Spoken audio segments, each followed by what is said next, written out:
In-laws మానస్వీన YouTube channel ప్రేక్షకులకు నమస్కారం. ఈరోజు ఈ శీర్షికలో ఆ పాటకు నా మాట దీంట్లో ఆత్రేయ గారు రాసిన మరొక మధురమైన మనసుకు సంబంధించిన పాట గురించి ముచ్చటించుకుందాం.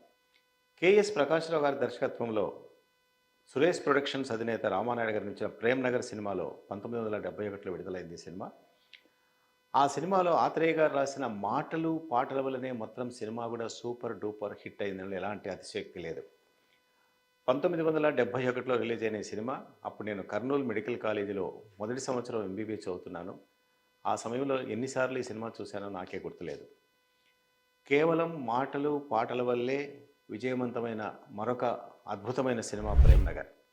ఈ సినిమాలో హీరో కళ్యాణ్ వర్మ, హీరోయిన్ వాణిశ్రీ లత ఇద్దరు ప్రేమించి పరిస్థితులు అనుకూలించక ఇద్దరు విడిపోతారు. ఆ విరహ బాధలో నాగేశ్వరరావు తాగుడుకు అలవాటై ఒకవైపు ఆమెను మరవలేక మరొక వైపు తాగుడు మానలేక తీవ్రమైన మానసిక సంఘర్షణకు గురై ఆ గురైన సందర్భంలో ఘంటసాల పాడిన ఆత్రేయ రాసిన అద్భుతమైన మొదటి గీతం ఈ పాట. తాగితే మర్చిపోగలదు తాగనివ్వదు, మర్చిపోతే తాగగలను మరవనివ్వదు, మనసు బతికింతే మనిషి బ్రతికింతే, మనసున్న మనిషికి సుఖము లేదంతే అంటాడు ఆత్రేయ. మనిషికి మనసు దేవుడిచ్చిన ఒక వరం. అది లేకపోతే అసలు మనిషికి ఉనికే లేదు. కానీ ఆ మనసు మనిషికి కష్టాలు, కన్నీళ్ళు, బాధలు, వేదనలు అవన్నీ కూడా ఉంటాయి. అందుకే ఆత్రేయ ఈ గీతంలో మనసు ఉనికినే ప్రశ్నిస్తాడు. ఇక రెండో చరణంలో ఆత్రేయ ఒకరికిస్తే మరలి రాదు, ఓడిపోతే మరచిపోదు, గాయమైతే మాసిపోదు, పగిలిపోతే అతుకుపడదు అంటాడు. మనసు అనేది నిజంగా ఒకరికి సిన్సియర్గా ఇచ్చిన తర్వాత మళ్ళీ తిరిగి తీసుకోవడం చాలా కష్టం అంటాడు ఆత్రేయ. మన మనసు ఎలాంటిదంటే సంతోషకరమైన విషయాలు త్వరగా మర్చిపోతాం, బాధాకరమైన విషయాలు జీవితంలో ఎక్కువ కాలం గుర్తుంటాయి. ఇది శాస్త్రీయం కూడా నిరూపణ విషయమే. కానీ ఓడితే మరవలేము, గెలిస్తే మరుస్తాము ఎప్పటికీ అంటాడు ఆత్రేయ. శరీరానికి గాయాలైతే త్వరగా మానిపోతాయి, కానీ అదే మనసుకు గాయమైతే అది ఎప్పుడు కూడా మానిపోదు అంటాడు Athreya.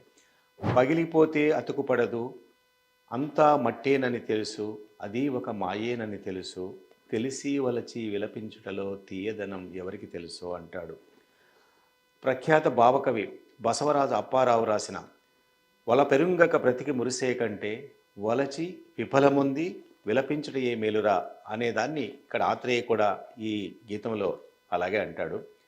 That means better to love and get lost than never loved at all అనేదానికి అటు అప్పారావు ఇటు ఆత్రేయ ఒకే విధంగా ఈ చిత్రంలో ఆత్రేయ దాన్ని తీసుకొని రాస్తాడు అనిపిస్తుంది.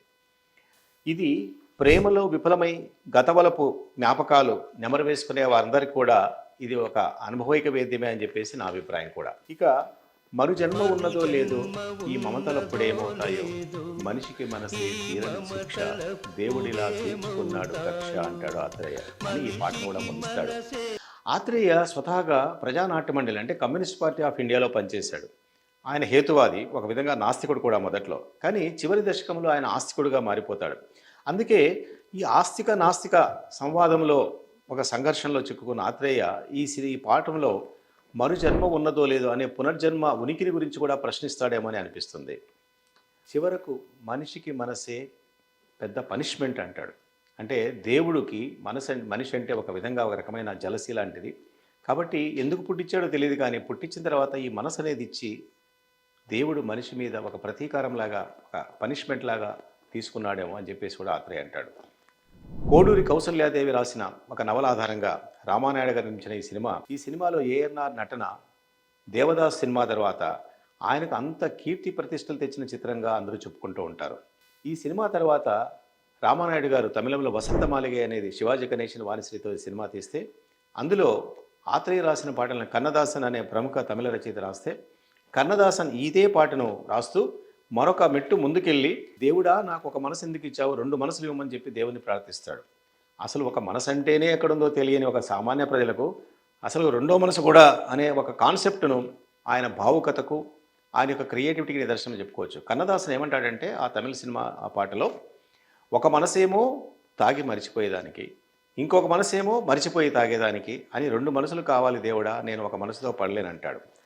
54 సంవత్సరాల కింద విడుదలైన ఈ సినిమా ప్రేమ్ నగర్ ఇప్పటికీ కూడా ఆ సినిమాలోని పాటలు మాటలు మన తెలుగు ప్రేక్షకులందరి మనసుల్లో ఉన్నాయంటే అది ఆత్రేయకున్న ఒక కళానికున్న గొప్పతనం అని చెప్పుకోవాలి. Thank you.